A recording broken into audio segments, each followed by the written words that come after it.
Jean-Joël Bruno, vous êtes le maire de Caen. Oui, bonjour.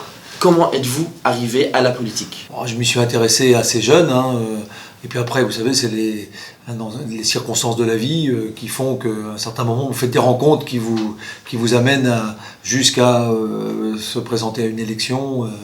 Voilà, c'était pas du tout programmé.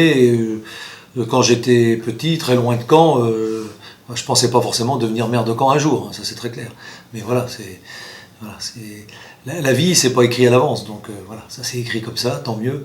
Et je suis très fier d'être aujourd'hui maire des Canaises et des Canais. Vous avez tweeté le 18 janvier, la vidéoprotection est un outil qui permet à la police d'être plus efficace pour assurer la sécurité des Canais. Le thème de la sécurité est donc pour vous très important. Oui, parce que c'est la première condition de l'exercice de la liberté. Sinon, si la sécurité n'est pas assurée par notamment la police, c'est la loi du plus fort.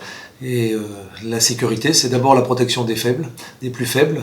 Et c'est la vraie différence entre les vraies démocraties et puis les pays qui ne sont pas des pays démocratiques.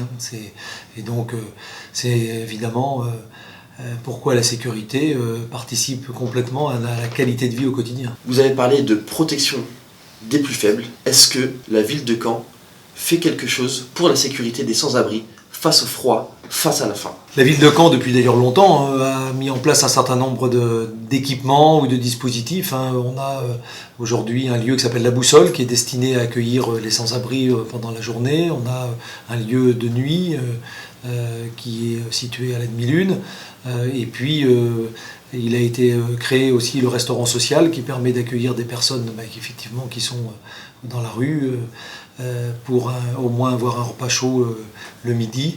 C'est un lieu qui est situé à la Pierrezée, qui est animé par la ville bien sûr, mais en collaboration avec beaucoup d'associations qui donnent chaque jour un précieux coup de main. Nous avons rencontré la semaine dernière Gilles d'Eterville, conseiller municipal et départemental. Il a dit de vous que vous étiez un homme agréable, mais qu'au-delà des mots, vous n'aviez pas assez d'ambition pour la ville de Caen.